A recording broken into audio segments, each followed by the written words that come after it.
Sheikh chilli की अय्यारियां part number 4। इसके frame में आकर हमने अपने मकान जला दिए थे। फिर इसने बादशाह को शेख चिल्ली से सुनी हुई बात बयान कर दी। बादशाह शेख चिल्ली की अय्यारी पर हंसने लगा।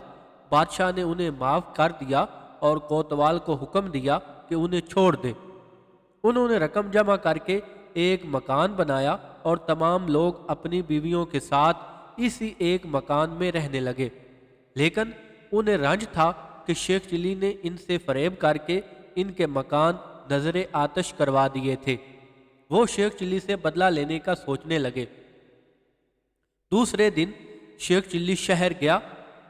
बड़े भाई ने दूसरे भाई से कहा, हमारी माँ शेख चिल्ली की तरफदारी करती है।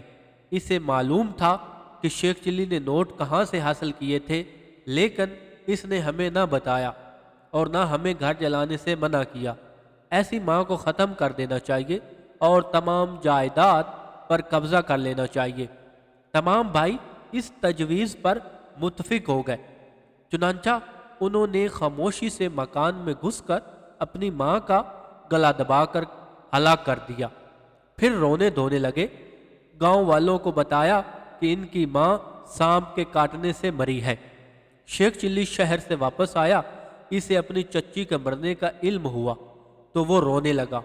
शाम से पहले पहले इन लोगों ने मकान पर कब्जा कर लिया। उन्होंने शेख चिल्ली की दौलत भी आपस में बांट ली। उनकी इस ज्यादती पर शेख चिल्ली को यकीन हो गया कि इन लोगों ने अपनी माँ को खुद ही कत्ल किया है। उनसे इंतकाम लेना चाहिए। इसने माँ की लाश घोड़े पर लादी और कुछ जेवरात और रेशमी कपड़े लेकर गांव से निकल आया। जंगल में पहुंचकर इसने लाश को सीधा करके इसे रेशमी कपड़े और जेवरात पहनाए। फिर इसके चेहरे पर घूंट डाल दिया। हाथों में ताज़ा फूलों के गजरे डाल दिए और इसे बिल्कुल दुल्हनों की मानद बनाकर घोड़े पर बिठा दिया। इसने नीचे से लाश के पांव रस्सी से बांध दिए ताकि वो गिरने न पाए और सीधी बैठी रहे। फिर खुद भी रेशमी लिबास पहना और सर पर सेहरा बांधकर दुल्हा बन गया। वहां से वो शहर की तरफ चल दिया। शहर पहुंचकर वो शाही महल की तरफ गया। इत्तफाक से शाही महल की छत पर बादशाह मलका और उनकी नौजवान बेटी शहजादी निगार बैठी थी। शहजादी की नजर शेख चिल्ली और घोड़े पर बैठी दुल्हन पर पड़ी तो इसके दिल में दुल्हन देखने का इश्तियाक पैदा हुआ। अब्बा जान, हम इस नौजवान की दुल्हन को देखना चाहते हैं, शहजादी ने बादशाह से कहा। रहने दो बेटी, तमाम लड़कियां एक जैसी होती हैं, तुम देखकर क्या करोगी? मलका ने कहा। नहीं अम्मी जान, हम जरूर देखेंगे, शहजादी ने जिद की। अच्छा, आओ हम तुम्हारी ख्वाहिश पूरी किए देते हैं, बादशाह ने मुस्कुरा कर कहा। और वो सब छत से उतर आए। बादशाह ने सिपाहियों को हुक्म दिया कि वो शेख चिल्ली को बुला लाएं। शहजादी दुल्हन देखना चाहती है। सिपाही गए और शेख चिल्ली से कहा, चलो तुम्हें बादशाह सलामत ने तलब किया है। मगर क्यों? मैंने क्या जुर्म किया है? शेख चिल्ली घबरा कर बोला। दरअसल हमारी शहजादी तुम्हारी दुल्हन को देखना चाहती है, सिपाहियों ने कहा। हो सकता है बादशाह तुम्हें इनाम भी दे। शेख चिल्ली घोड़ा लेकर उनके साथ चल दिया। वो शाही महल में दाखिल हुआ तो सामने बादशाह मलका और शहजादी मौजूद थे। शेख चिल्ली ने उन्हें सलाम किया। बादशाह बोला, मियाँ दूल्हा, हमारी बेटी को अपनी दुल्हन तो दिखाओ। अलीजा जान की अमान पाकर अर्ज करता हूँ कि दुल्हन दिखाने में मुझे कोई एतराज नहीं, शेख चिल्ली कहने लगा। लेकिन मेरी दुल्हन इंतहाई हुसीन जमील है। हो सकता है इसे शहजादी की नजर लग जाए और ये मर जाए, मैं तो रडवा हो जाऊंगा। अरे बेवकूफ, हमारी बेटी बद नजर नहीं है, लेकिन अगर तुम्हारी दुल्हन को कोई इसकी नजर लग भी गई तो हम तुम्हारी पसंद की लड़की से शादी कर देंगे और इनाम इकराम भी देंगे। इस पर शेख चिल्ली सोच में पड़ गया। चंद लम्हों तक सोचने के बाद शेख चिल्ली ने बादशाह से कहा, अलीजा सोच लीजिए, हो सकता है आप मेरी पसंद की लड़की से मेरी शादी ना करा सके या लड़की शादी करने से इनकार कर दे। नहीं, तुम इत्मीनान रखो मियाँ, हम हर हाल में अपना वादा पूरा करेंगे, बादशाह ने मुस्कुराते हुए कहा। शेख चिल्ली, अच्छा आप लोग एक तरफ हो जाएं, मैं शहजादी हुजूर को दुल्हन का चेहरा दिखाता हूँ। सब लोग एक तरफ हट गए। صرف شہزادی گھوڑے کے پاس کھڑی رہی۔ شیخ چلی نے گھوڑے پر سوار لاش کے چہرے سے گھونگھٹ اٹھایا اور ساتھ ہی ہاتھ نیچے جا کر لاش کے پاؤں سے بندھی رسی کھول ڈالی۔ دوسری ہی لمحے لاش گھوڑے سے لڑک کر زمین پر آ گری اور شیخ چلی چیخنے، چلانے اور سر پٹنے لگا۔ بادشاہ اور ملکہ حیران پریشان رہ گئے۔ علی جا، میں لٹ گیا، برباد ہو گیا، میری دلہن ماری گئی۔ میں کہتا تھا کہ اسے نظر لگ جائے گی، شیخ چلی روتا ہوا بولا۔ خاموش رہو میاں، بادشاہ بکھلا کر بولا، لوگ کیا کہیں گے کہ ہماری بیٹی اتنی بد نظر ہے؟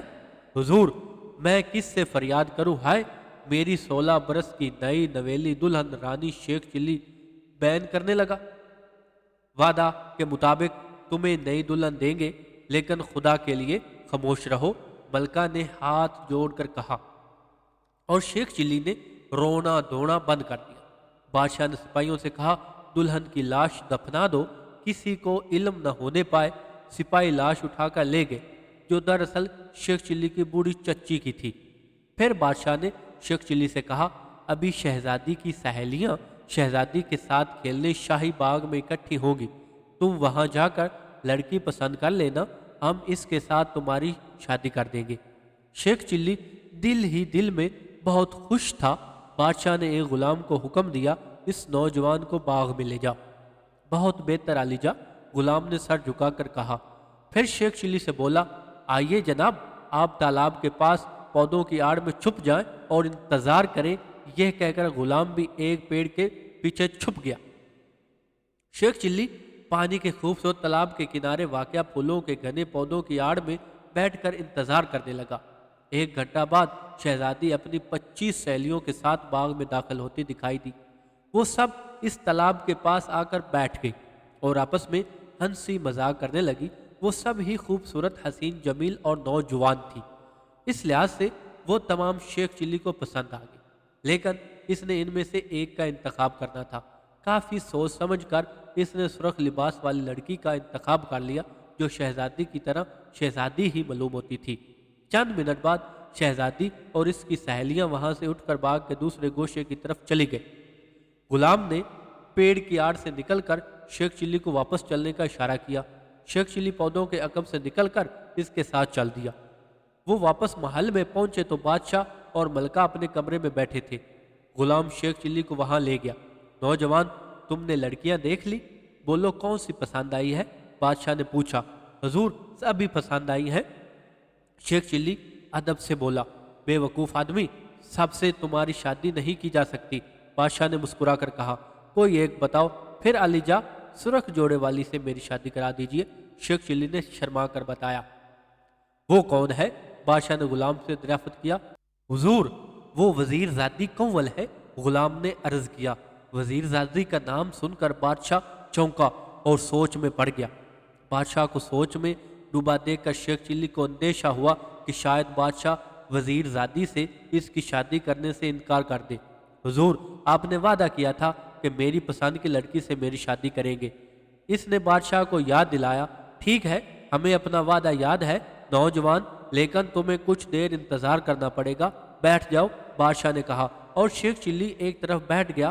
بادشاہ نے غلام کو حکم دیا، جاؤ وزیر اعظم کو بلا لاؤ۔ غلام چلا گیا۔ چند منٹ بعد وزیر اعظم کمرے میں داخل ہوا۔ اس نے بادشاہ اور ملکہ کو سلام کیا۔ بادشاہ نے اسے بیٹھنے کا اشارہ کیا۔ علی جا، خیریت تو ہے؟ آپ کچھ فکر مند معلوم ہوتے ہیں۔ وزیر اعظم نے ایک کرسی پر بیٹھتے ہوئے ادب سے کہا۔ ہاں وزیر اعظم، بادشاہ بولا، اس وقت ہماری عزت تمہارے ہاتھ میں ہے۔ او، میں سمجھا نہیں حضور، وزیر اعظم نے حیران ہو کر پوچھا۔